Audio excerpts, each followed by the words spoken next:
today we've got Jamie Dalton. Hello, Jamie. Hello, how are you, everybody out there in the world? I will answer on behalf of everybody. They're varied. Okay, good. That's probably the most diplomatic answer. And how are you, Dan? I suppose. Yeah, I am. I'm okay actually. It's the sun's come out today, so I'm doing good. Good. And I've been looking forward to chatting with you. So that's I think during this time it's nice to have things to look forward to. Indeed. So yeah. I just realised my phone just did a little ding. Did you hear that? I did hear that. I mean, it's quite funny because earlier on you called me and said, "Can you please make sure that your phone's on silent and everything around you is quiet so that you don't disturb the conversation?" And then little do we know, 2 seconds in, Dan's phone vibrates. A hypocrite, you might say. I didn't want to say it, but You implied it. It's fine. It's fine. yeah. It's a fair comment. My phone is now on silent and do not disturb. So hopefully that will be the last time we are disturbed. Cool. So I thought maybe we could start off by telling me what your experience has been personally with since things started changing with the lockdown and generally just the coronavirus, how you've been affected and how your experience of it really. Oh, this is what you wanted to talk about? I'm joking. I thought we were talking about rabbits. It's just lies with you, Dan. First you gotta put your phone on silent, and now you're like, oh, now we're talking about the coronavirus. I don't feel like we can trust you. Right. Well, so where should I start? Probably at the beginning. I think for me,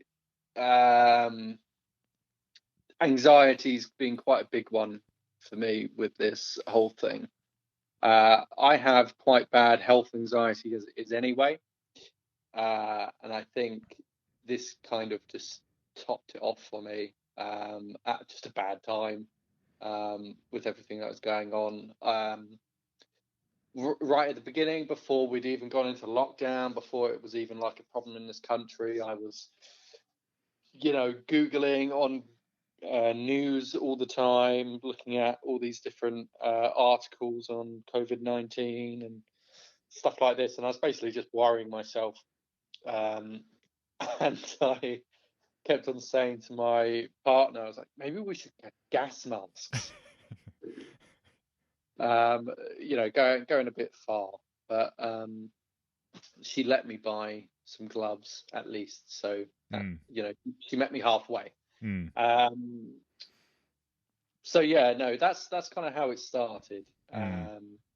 And what sort of stage roughly did you start to feel it a bit more? Because I know that we saw each other a couple of times, and everyone went from a stage of being casual about it to being like, oh, actually, this is quite serious. When did that sort of kick in for you? Or what sort of started your sort of more anxiety around it, I guess? I mean, to be fair, I think even from the beginning, before it had even gone, even a slight issue in this country, I was already ahead of the curve, thinking this is going to be a bigger problem than it was. Right. I was already going in the back of my mind, oh my God, this is going to be like the next Spanish flu. We're going to go back to like fucking mass graves and stuff like this. It's going to be absolutely horrible. It's going to be deadly. But I kind of kept that in the back of my mind best I could. Clearly not very well either. Because when things kind of started getting a bit more tighter with the lockdown and stuff like this, and we weren't able to see anyone apart from the people we live with, it's kind of like it became a reality. and all of the worries that I've been having just kind of all, there was no filter on them anymore. It just kind of all came in, Mm. and I couldn't control it. And for a good, well, I mean, I'm still, what week are we? Week 4, Something like 3 or that. Yeah. 4, something like that. Yeah. I'm still very, very anxious, and I'm still having a very massive battle with anxiety, panic disorder. Even now, I've it didn't beat nothing. I've never been that anxious before in my life. I had 3 or 4 panic attacks a day right at the beginning of Oh, this, and really? that lasted a good week or so. Was that Um, before or after I saw you? Was that so that was after I saw you. right? So Okay. that was after my birthday. Yeah. It just all flooded in, and I couldn't sit still. I had to get up and go for walks, but I really I kept on getting really annoyed with myself because I was like, "Oh, I shouldn't be going out for walks this much because I'm only allowed to go out once." But I had to go out like 3 or 4 times because I felt trapped. Yeah. Even if I just went for a walk around the block quickly and just, I didn't touch like anything or go near anyone. It was literally just a walk around the block, but I felt very guilty over that. Yeah. Um, and like, I just needed to get out when I felt trapped, and Mm. I couldn't sit still. Um, and yeah, I've never felt that horrified um, by the way I'm feeling before. Um, Wow. I didn't know that. I didn't know that. I knew that it was affecting you, but I didn't realize that extent that it was like like on another level of sort of anxiety that you hadn't quite felt before. yeah, never before. Do you think part of that might have been because, I mean, yeah, shoot me down if I'm wrong, but um, you have these worries and you have these fears, but when they're actually realized and they come true, then um, then it becomes really real, I guess, and it almost validates all your fears and anxieties you've had. Yeah, absolutely. Yeah. As soon as like I think that there's an inkling of truth to these things, which there was, Yeah, it just exacerbated everything. yeah, I mean, I get like that. Like I said, before all this happened, I had quite bad health anxiety. I'm the type of person to, if I get even a slight headache, mm. that's not normal or something like that, I'll start Googling things, and then all of a sudden, you have no idea how many cancers I have at this point. It's ridiculous. Anything unusual, I'm just very sensitive to what's going on in my body, I think. Right, yeah, Um, so I've been struggling with that, and actually I've been um, doing CBT recently, and I've been seeing someone every week or so for over the past 3 months or so, and each session is is good, and you get a lot. I get a lot out of them, and I learn something new. And I've been able to identify the things that make make it worse. right. Um, So, so sorry, carry on. no. It's your show. No, no. Yeah. If I do interrupt you and you've got more to say, just carry on.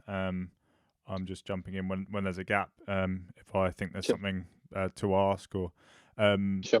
but yeah. So feel free to shoot me down. If I'm getting in the way of a flow. But yeah. One thing I was going to ask is because I thought we could maybe bring it back a little bit because I feel like anxiety, depression, these things are labels, and I think people can have different interpretations. So I think it'd be Hmm. really useful and interesting to find out what does anxiety means to you. What does it feel like? How is it Sure. different to any sort of less intense feeling, I guess, just a mild fear of something, or yeah. What does anxiety mean to you? How does that feel? I mean, for me, it's very. A lot of it is overthinking. Mm. My brain is going 110 miles per hour, going left, right, and center, and then as soon as that happens, everything just kind of tumbles. Everything just goes around and around and around. My heartbeat goes a lot faster. I get a lot hotter. I get other symptoms, which I now know is just because of the anxiety. So, like your blood vessels and stuff would expand or something in your head, and it could cause like a headache, that kind of thing, just because it's your fight or flight, right? Mm. But I mistake it for, oh my god, there's something wrong with me. Mm. Um, like I'm having this attack, and I can't control it. But there's something that it came before I got anxious, and that's what makes it worse for me. I feel like it comes before I got anxious, and that actually there's something wrong with me, and it's just being disguised as the Yeah. anxiety. Um, It, sorry. so sorry, I was just finishing off with the symptoms. It's literally just that heartbeat, hot, get very very hot. I can't think. I can't sit still. Very agitated. Uh, yeah, and I just, even if we're having a conversation or something like that, I'm not really listening to you Mm. because my Yeah. head's going round and around. Yeah. And then, yeah, it's just so painful. Mm. It's horrible. So yeah, that's the symptoms kind of for me. Okay. Yeah. Um. And I forgot what I was going to say. The um.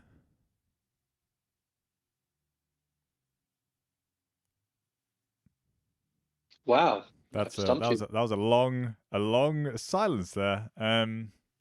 Yeah. Oh, I guess what I was going to say was that that must be difficult.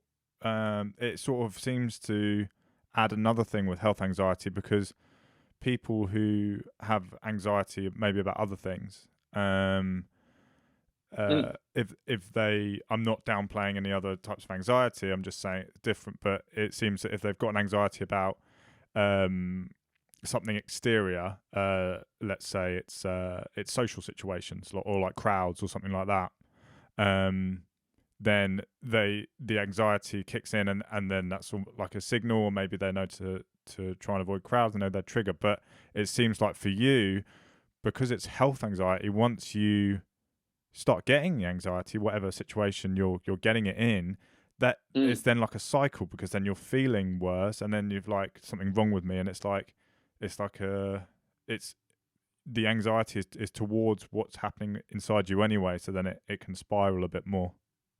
Yeah, totally, Yeah. definitely, totally. I Yeah. mean, yeah, it literally is a vicious cycle. It just keeps going around and around. Um, like there's so many symptoms and causes of anxiety that before all of this happened to me, I didn't know about either. Yeah. So because I wasn't in the know, I Mm. was taking them as, oh my god, there is something wrong with me, and then because I'm thinking that, I'll get anxious, and that will make the symptoms worse, and Yeah. then around and around we go. I imagine Um, um a part of it as well is the individual side of it as well, knowing like what sets you off. You know, that there's stuff you learn that's a general thing, like symptoms that other people get, but I guess there's also the more personal side that you have to go on a journey on and learn, is like, oh wow, I didn't realize that that set me off. It might not set other people off, but that is a trigger, or that's a mm, sign that I'm about to get it, or sure. I mean, totally. I haven't really got anywhere with triggers, to be honest. I haven't really noticed. Well, to be fair, I haven't. I've been trying to not focus on what the cause is, like, well, not the causes, sorry, like what the triggers could be in like a conversation or something like that. Just more the causes that I cause myself, if Right. that makes sense. So more of a, So like a psychological thing that you're doing as opposed to like an external cause. yes, exactly. Right. So stuff that literal ones that I do. A good one that I do is look at my Fitbit, and that has my heart rate monitor on it. Mm. And that's just a bad trigger for me. As soon as it's a little bit higher or something like Right. that, something abnormal, it just set me off, and then away I'll go. And then I'll start Googling, and then like there's loads of different things Mm. that I have written down somewhere, and you know what, I probably should have got out for this bloody conversation, but I didn't do so. Sorry about that. You shouldn't have got out of the what? Sorry. No, I said I should have got out the. I've done a lot of work on this, obviously, with like my CBT therapist. So I've written everything down. I could have actually gone through a list of things with you, but That's okay. yeah, I'd need Um, to find it. that's fine. So on a sort of constructive note, Mm. what do you find works for you to prevent these things, the anxiety from happening, to help prevent it? And what do you find when you're experiencing anxiety helps you as well? I guess there's some separate things there, maybe some things generally you do to prevent it happening in the first place, and then other things that you do when you're actually in the middle of it. Like what do you Sure, find helps you? sure. Um, okay, well, first I'll start with actually I'll start with the COVID-19 thing. Yeah. Because obviously that's quite a big anxiety provoker for everyone at the minute. Yeah. What I've started doing, what I've heard quite a lot of people with anxiety and like anxiety coaches and stuff have advised, is people to stop looking at the news so much. Just turn off notifications from your Mm. news apps and stuff like that. Just don't go on there. Get what information you need to, or get your partner to look, or something like that, or someone in your family, and then relay some things that you need to know. A trigger for me, I realised with it, was knowing the numbers. Right. So knowing how many people have died or the percentages and stuff like that. So I don't know, kind of, I can probably guess a rough estimate of what the numbers are, but I don't know Mm. currently. I think I caught a glimpse last week and it was in thousands, certainly. Mm. But I haven't looked at it from then, just because I know the higher that number gets, the more my anxiety will get. Yeah. Um, so the sorry, what was the second part to that question? So it was what can you do to prevent it happening in the first place? Which you said was sort of looking Yeah, at the yeah, news yeah. too much to make cut back on that. And I guess if you find yourself, because no defenses are perfect, if something does slip through your prevention methods, then Yeah, how do you deal with it? Right, you're in the midst of an anxiety attack, or you're experiencing it. What yeah, what do you find can help for sure. you? So I'll use the two examples that I had earlier of looking at my heartbeat monitor on my Fitbit and stuff like that. Yeah. Just mostly a lot of this anxiety stuff is just being aware of it. Yeah. So Right. not using that heart rate monitor for like anxiety reasons. So if there was a good use for it, if I was running or something like that and I needed to know my heart rate, that's the only real reason that I needed to know.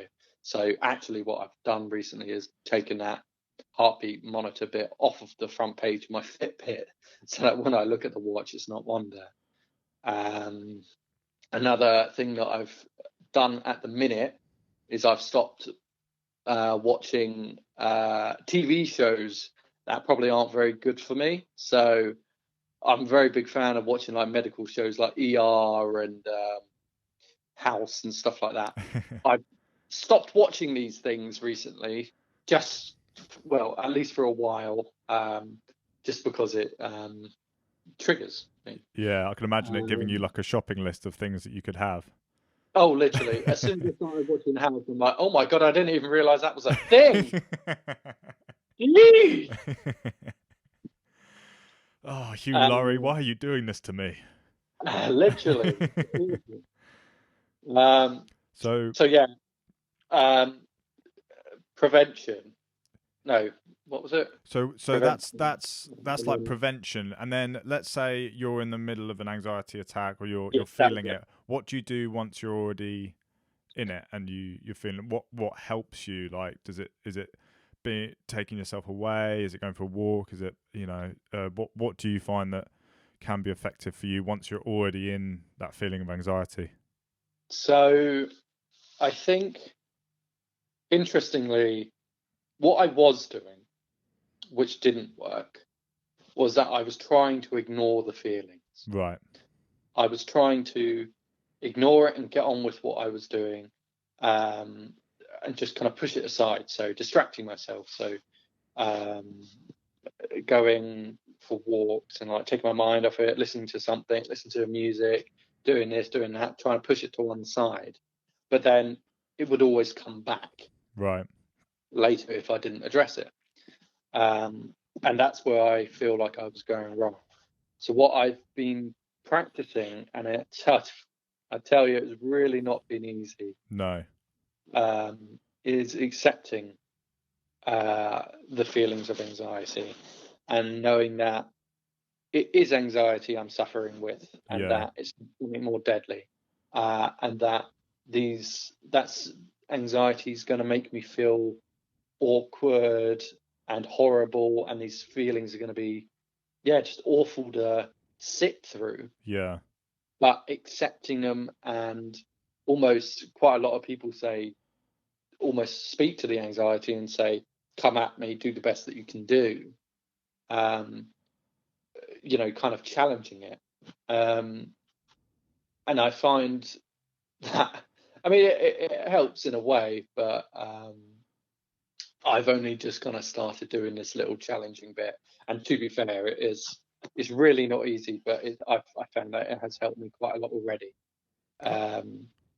So actually, for example, I could give you, me and Dan were literally doing other kind of podcast stuff the other day, weren't we? Yeah. And halfway through, I started to feel really, really anxious, and I couldn't control it. And the thoughts that were going through my head were, okay, I'm on a call. I can't not do this right now. I can't have anxiety right now. And that just made it 10 times worse. Yeah, right. And it also, I find, it makes it a lot worse when you're around other people, or you're in like a meeting room or something like that, and you can't leave, and you're stuck in that situation. And that's an awful feeling. I absolutely hate it. Yeah. And I think what I did yesterday, or whenever it was, I went to the toilet, took a deep breath. I was like, right, okay, just accept it. It's happening. Just go with it. And I came back in and I got on with it, and it just dissipated on its own. Whereas if I would have continued to sit there and reject it, it would have come back fighting. So I feel, for me, and I feel like for quite a lot of people, and quite a lot of people who suffer with anxiety or panic disorders out there, this is the kind of thing you should be doing, which is challenging it, and not ignoring it, because ignoring it won't do anything. I don't want to give too much advice, because obviously I'm not like a trained person to like deal with anxiety or anything like that, obviously, but you can find so many people out there who suffer with anxiety, and like you can find podcasts on it, you can find people who have written books. I mean, a very good book written by Caroline Foran, an Irish lady. God, I can't actually remember what the bloody book is called now. Typically, it's hold on, you know what? I have it on my Audible. But I listen to it all the time. So like I go out for walks and I listen to it through my headphones. It's called Owning It, Oh, okay. by Caroline Foran, and that's a very good book to listen to if you're suffering with anxiety. It's your bullshit-free guide to coping with anxiety. So there's no, you know, it cuts straight to the point, is what I'm saying, and it's very Yeah. good. Yeah. So I highly recommend listening to something like her as well. Great. And I feel definitely one thing I'd say about it is don't hide away from it. Talk about it. Don't hide away.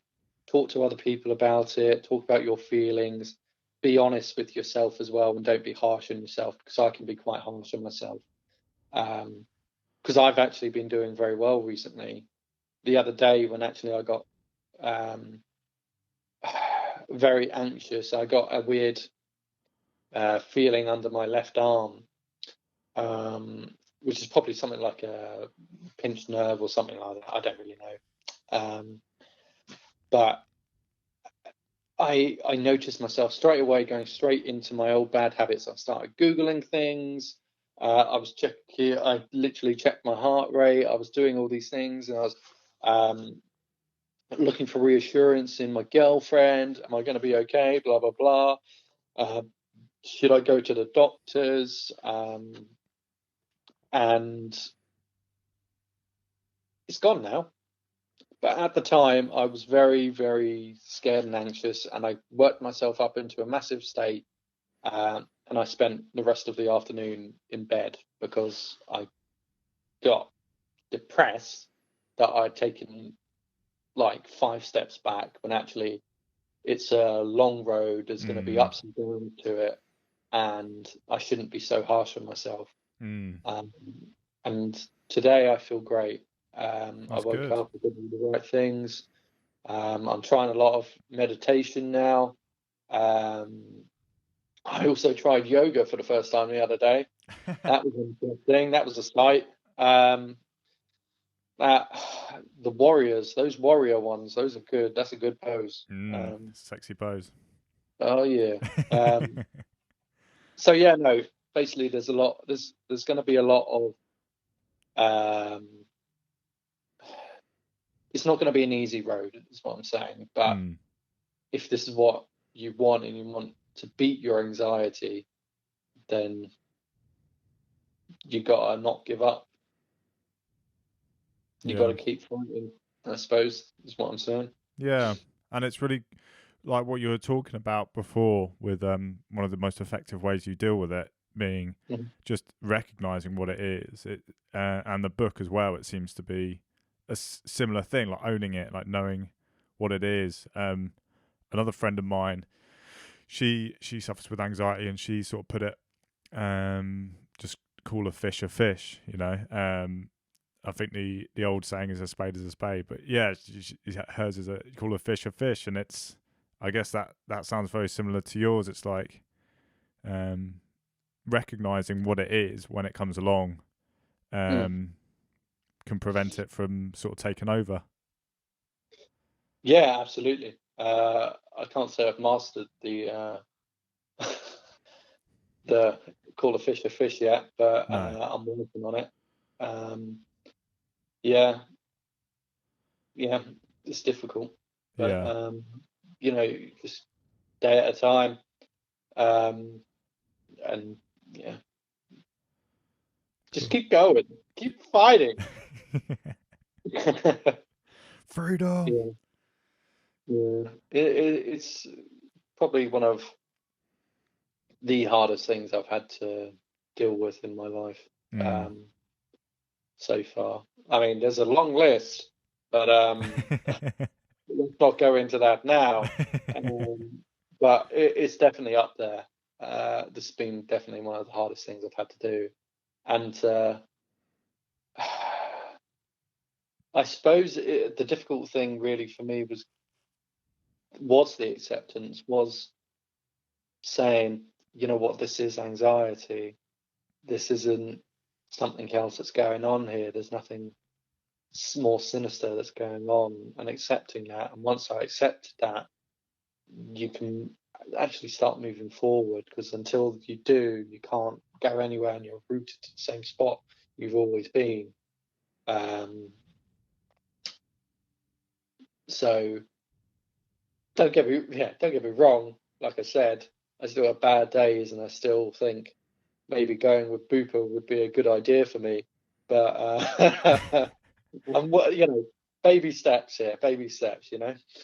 Yeah, definitely. And yeah, it's funny, isn't it? Because the step that seems to be the most crucial, which is just knowing what it is and accepting what it is the hardest. It's sort of like a cruel thing in life, is that, you know, that step is so difficult, because I guess you got to stare it in the face and you go, that is what you are. You know, it's I think it's I think it's easy. Well, I know that from my personal experience, it's easy to just look away and to distract yourself, like you were saying before, because it feels better in the moment. Yeah.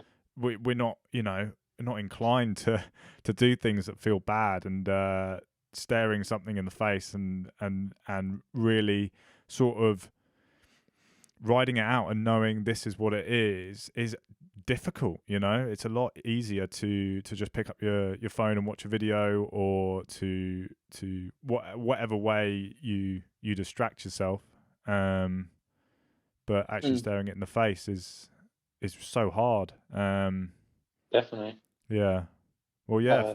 So fair play to you to have actually done that. And like you say, I know that, you know, every day is different. You know, you might have a bad day tomorrow, you might have a good day tomorrow. It's all ups and downs. But a friend of mine, she said it's sort of like a jagged graph, you know, and you're just hoping the graph in general is going upwards. You know, you're going to have peaks and troughs, but in general, it's sort of, you're getting better.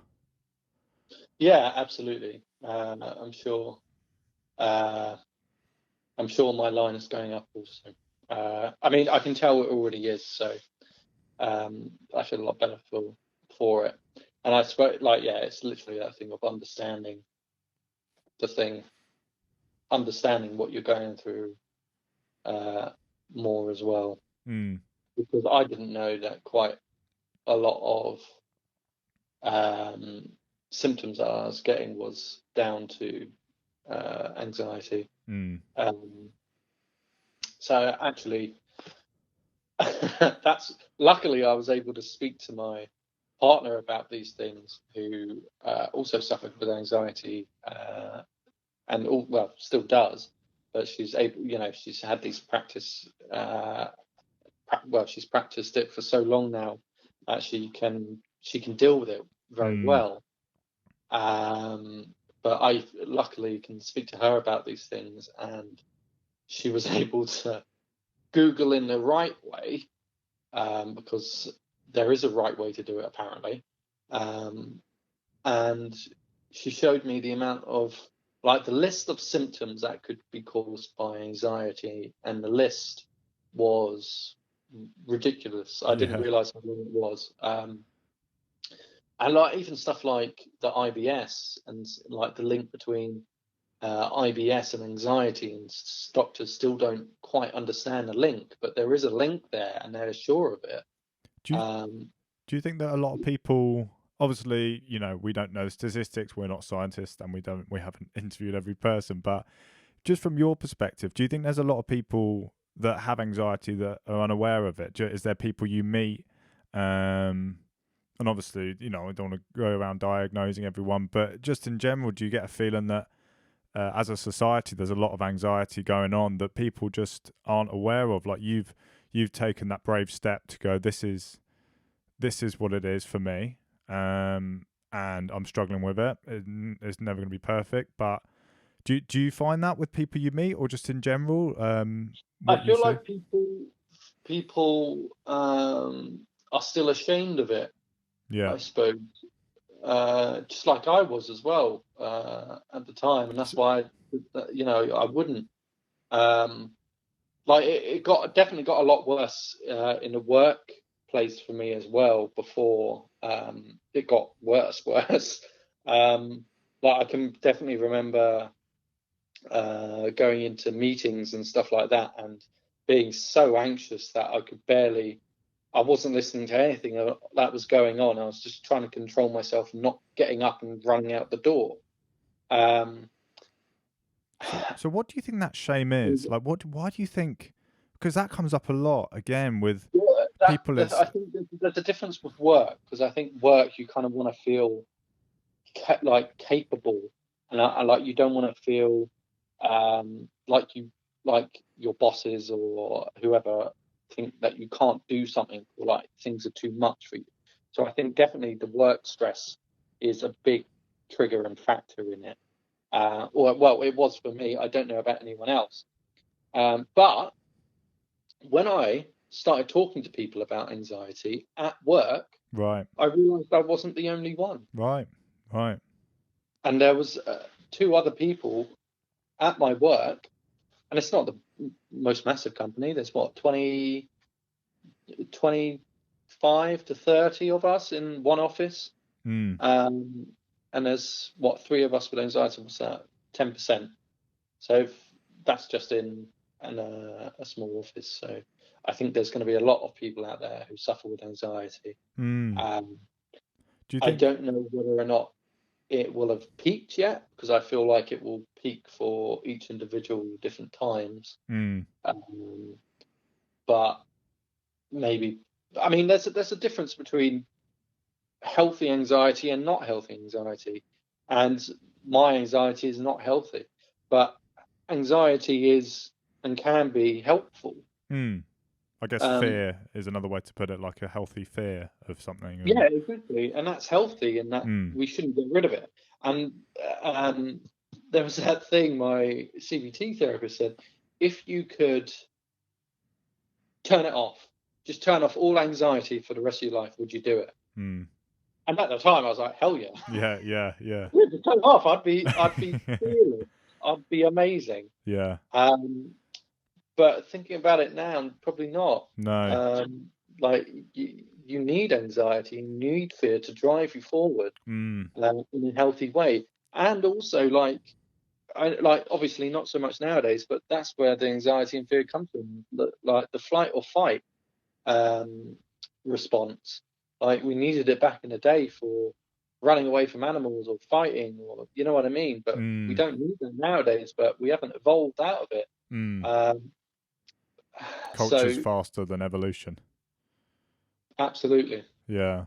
So, yeah, I think one thing I want to pick up again is this whole idea of shame, because it's interesting. I know that I've definitely felt tons of it, and people who I speak to honestly, and people who are willing to open up about their feelings, which isn't, everyone. It can just be a small proportion of people, but I know that shame definitely comes up. And what was interesting about what you said, I wonder if part of the shame is the feeling of being alone, feeling that you are the only one. And, again, you can... Totally. Yeah. Because what you were saying, that's just the thing that sort of sprung out to me when you were saying you're at work, you're surrounded by people. I guess in your mind, it's like, all these people are really together, they're working well, they're doing their thing, and here I am with my anxiety, I'm this odd one out. And then so you feel this shame, and then suddenly when you're hearing these other things like, oh no, I experienced it, or other people, it's like, oh wow, like I guess that shame dissipates starts to dissipate once you realise you're not alone. Yeah, totally. I 100% agree with that.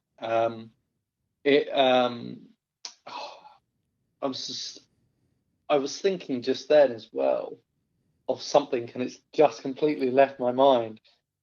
And I was hoping that as soon as if I kept on talking about it, it would come back, but it hasn't. Was it before I started talking about shame, or was it during? No, it was about shame. I think it. I was saying in the repeat what you were saying. I was saying in the workplace. You were saying about sitting there and around you, there's people who look really together. Yeah. Sorry. I think also an interesting one that I found was the shame around why you're being why you're getting anxious. Right. Because Right. I feel Yeah. like if I was going up to a meeting and then someone said to me something in a meeting and everyone turned around at me and I Mm. said, "Oh, I'm feeling really anxious," and then you'd think, "What? Like, why is he feeling anxious in a meeting? Mm. Like, it's just like a little Yeah. meeting. It's Yeah. not like an important thing." Yeah. And I feel like that also is a big thing. Like, why are you getting anxious right now? And Yeah. that really contributes to the shame, or Yeah. did for me at least. Um, That's a really good so point.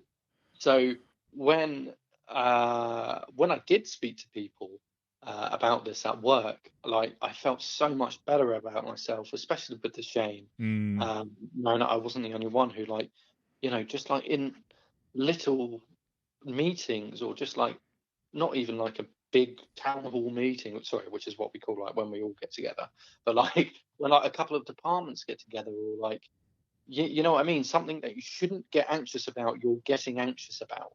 Yeah. And I guess this idea of shouldn't is another isolating thing, isn't it? It's like Exactly. if people Why are, why shouldn't you? Why shouldn't you feel anxious right now? Why is it not okay for you to turn around and go, actually, I'm feeling a bit anxious right now. yeah, Um, it's the important thing isn't even, well, to everyone else, the important thing isn't what you're getting anxious about. It's like, right, this person, a healthy approach to someone experiencing anxiety is they're experiencing it, and that's all that matters. mm, And I guess I think, I mean, this may be a more positive spin on society, but I think that we overestimate how judgmental people are. I think we assume that people are going to be more judgmental than actually they are, especially in a one-on-one setting.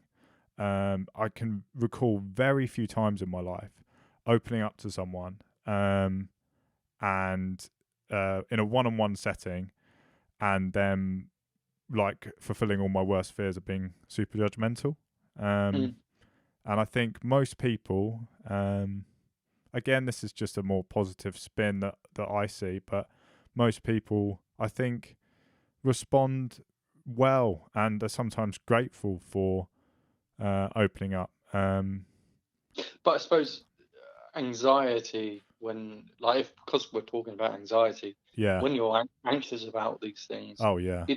it doesn't make you think straight. No. And the So wall is of even bigger. course, yeah, and like of course you're gonna feel like these people are like saying stuff behind your back, or they're judging you, or they're gonna do all this. But actually, you're right. Most of them probably won't even give it a second thought. Yeah. Like, they'll Yeah. just be, oh, okay, cool. You know what I mean? Yeah. Um, but it's that mind state of what we're already in, um, that makes it worse. So that's it. Well, that's anxiety for you. It's just it's your own mind. Yeah. Yeah. But no, I think that was such a good and really important point about um, this extra shame of what you're anxious about, because yeah, if it's not something normal, if someone comes, if let's say you're in a group of people and Mm, everyone's sharing about their fears or their anxieties, if everyone around the mm, table was like, let's say there's like four people around the table and you, so five in total, and they're like, oh, mine is snakes, another one's like, oh, mine is heights, another one's like, oh, I've got a fear of drowning, another one's like, I've got a fear of being lost in space, and then you're mm, there thinking, well, I get my anxiety sometimes when I'm in a meeting. Then that shame can kick in, can't it? Because it can mm. be like all these. The point I'm trying to make, I guess, is more accepted things that people are anxious about or scared of. Um, it People with anxiety, they can feel this shame about their own things that they're anxious about, and it's not the other people's fault. It's no one's fault. It's just a case of this thing that you've got to deal with, um, is your own personal thing, and it's got validity. And the important point is the Yeah, anxiety you feel, not what not what sure. it is necessarily. Well, I mean, most, I mean, I get quite a lot of shame when I talk. Well, not. I did. Sorry, past tense. I did get a lot of shame when I was talking when I first opened up about my health anxiety because I felt that people would judge me for it, Mm. and they'd be like, "Well, sorry, why are you getting so anxious? You just have like a little headache. That's all it is. It's a little headache." Mm. Like, but then what's going on in my mind is that I'm gonna die of a brain tumor or Yeah. Yeah. something like this. And it's been going on and on and on. So to me, it's the biggest deal in the world, Exactly. but to Yeah. someone else, it's nothing. Yeah. Um, Well, it's the whole thing of like people with depression, just telling them to cheer up. It's just completely missing the point by 10 million miles. yeah, It's so far from what their experience is, that you're not helping. If anything, sometimes it can make things worse by treating it in such a blasé way. totally. Mm. Cool. Well, yeah. So we've been talking for a little while. I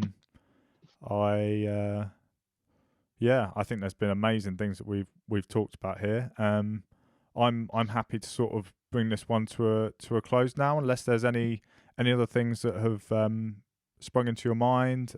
Anything else do you think would be good to talk about? Just advice, which would be if anyone is out there and is really suffering with anxiety, my advice would be to just open up about it, talk to someone about it, whether or not it's a friend or family or someone, or there's even lines that you can call, like there's Mind. That's a really good line that they're always open as a crisis line there. Just if you're struggling, basically, is what I'm saying. Open up about it, talk to people about it, because you'll find that most people are actually really kind. Mm, yeah. Well, mate, I've got to say thank you so much. I don't underestimate how brave and important and impactful just you talking about your personal experiences ongoing. It's not even something that you're talking about, oh, this is what I used to deal with, like it's an ongoing thing. So I think thank you so much, and if this helps one person in some way with anxiety, then you've done an amazing thing. So yeah, thanks a lot. Totally. Yeah, no worries. I just want to say quickly before we go, to anyone listening, please feel free to continue this conversation. You can comment, you can leave a comment with any thoughts you have, or you can contact me and you can come on the show yourself if you feel like talking about anything that we've gone through. We've gone through a mainly around anxiety, but within that we've talked about ways of dealing with it. We've also talked about recognizing something for what it is, whether it's anxiety, depression, or whatever you're experiencing, the importance of that. We've also gone through the idea of shame, which I found very interesting. I hadn't thought too much about. So please, keep thinking about this in your mind. Anyone that's listening, if you have any interesting points, it's great to get as many different views as possible. And I just want to say thanks again, Jamie. No worries. Wish everyone all the best. Cool. Stay safe. Back to you as well, man. There's something else I'd like to say to any listeners, all three of you. This podcast is an ongoing process. It's an ongoing experiment. I'm trying things out and seeing what works and what doesn't. And so any feedback on this or other episodes will be really appreciated. I don't want this podcast to just be for my own enjoyment. The goal is for it to benefit people in some way. And constructive feedback is the best way to know if this goal is being achieved. If I don't know something's rubbish, then I'll just keep producing rubbish. If I don't know something's good, then I'll just stop producing anything good. And also, if you think of anyone that you know that would be a good guest for me to chat to, then please let me know. I would love the opportunity to speak to a wide range of people about an even wider range of subjects. Thank you for taking the time to listen, and I hope you continue the conversation. Bye for now.